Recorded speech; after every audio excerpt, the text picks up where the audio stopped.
Welcome back. Again, this is Lyman Montgomery, your life coach and master trainer. Today I want to share with you 7 levels of respect. Now, for those of you that are life coaches, career coaches, executive coaches, business coaches, whatever type of coaching you do, when you first meet a client and you've done the application process, it's very important that you understand what level of respect they operate in. Now, why do I call this 7 levels of respect? I've been doing life coaching now for close to 15 years. And in those 15 years, what I have noticed is that most people operate at one of the 7 levels that I'm going to share with you when it comes to respect. You often hear people say respect is earned and seldom given. And here's the key that I want you to understand. When we talk about the 7 levels of respect, the first level, which is the lowest level of respect, is what we call material objects. Now, if you're dealing with a client, and the client is talking about his cars or her jewelry, material things, then what you want to do as a coach is craft your conversation around those material objects. That will build a sense of rapport with that client. I never forget, I had a client come in, and the client was talking about the pride that he took in his car and in his home, and I began to ask a question. I said, well, tell me about your childhood. And he said, well, I grew up in a family where we didn't have a lot of material possessions.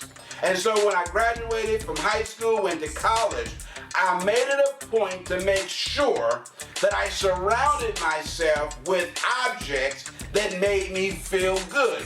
And so when I began to coach this individual, the basis or the foundation was based on material. Why? Because that person put a lot of respect in material.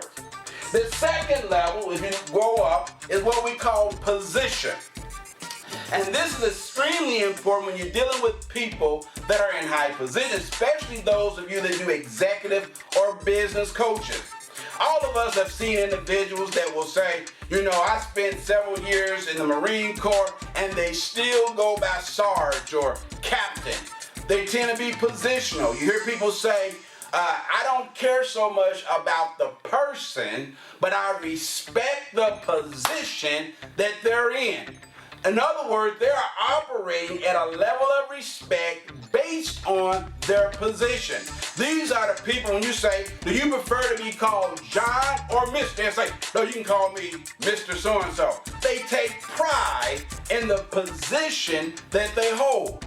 Oftentimes, these are the same people that when they retire, they have a hard time adjusting to their retirement because they put so much of their lifeblood in the position that they held, that without that position they feel as if they are a failure. So when you are building rapport, it's important to understand what level of respect, and therefore you'll know how to respect them.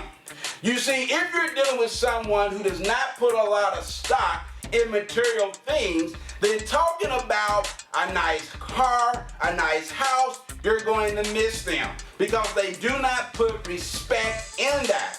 But conversely, if you're dealing with someone who puts a lot of emphasis and their respect is drawn from material possessions, that becomes a conversation piece.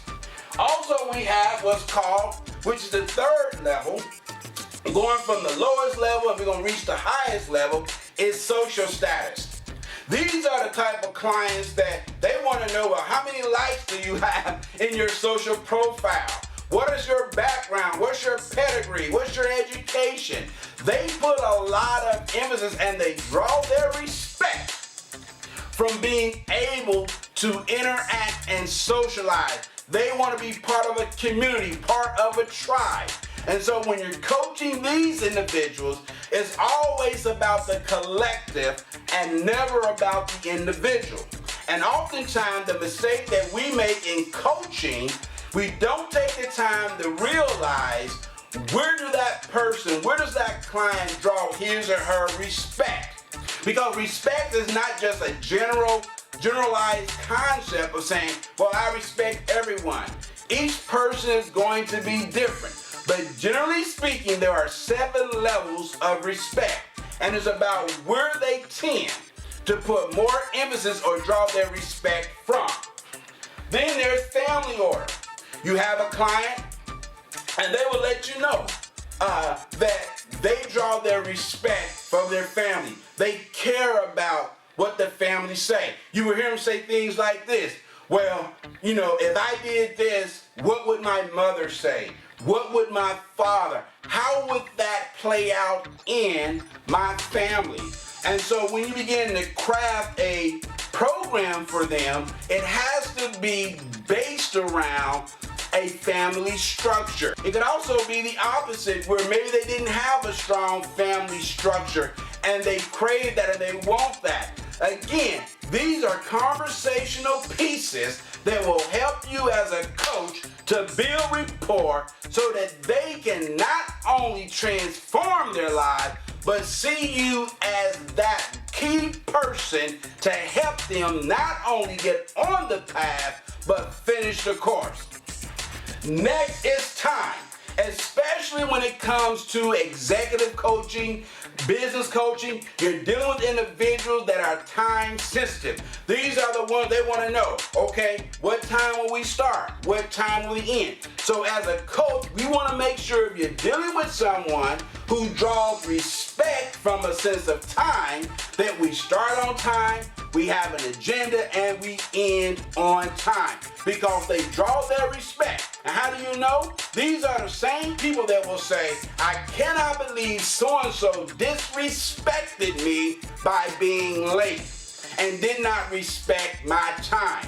They also will say comments like this: I can get money back, I can get material possessions back, but I cannot get my time back. So for them, the issue of respect is all about if you respect their time. Second is what we call belief. And this is perhaps the most dangerous of the 7 when it comes to the 7 levels of respect. Because all of us as coaches have dealt with clients or customers that have belief systems that sometimes are not healthy belief systems. Maybe they have a self-defeating belief system where they feel as if they're unworthy to have happiness, to live an abundant life. They feel as if life has dealt them a bad hand. And our job is to say, no, you have not struck out. You may have been knocked down, but get back up and get in the fight. That's what we do as coach, to encourage, to motivate, and to push them by asking questions to get them on the path. So in the end, they have self-respect. And that is the highest level. Oftentimes I deal with young ladies, and they say, oh, Mr. Montgomery, I cannot believe I disrespected myself by being in the wrong type of relationship. I've had men that have come to me and say, Lyman, man, I blew it. I didn't treat my wife right. I didn't treat my partner right. Why? Because I had little self-respect. And again, a quick review. When you build a rapport with your client, it's important to understand what level of respect do they operate. Is it material? Is it position? Is it social? Is it family? Is it their belief system? Is it time? And is it a belief in themselves that yes, they can succeed? Well, I'm out of time. This has been Lyman Montgomery, your #1 focus achievement coach. Listen, stay tuned. I got a special announcement, and I want you to sign up to be part of the Coach's Corner. So, I want to see you next week on the Coach's Corner.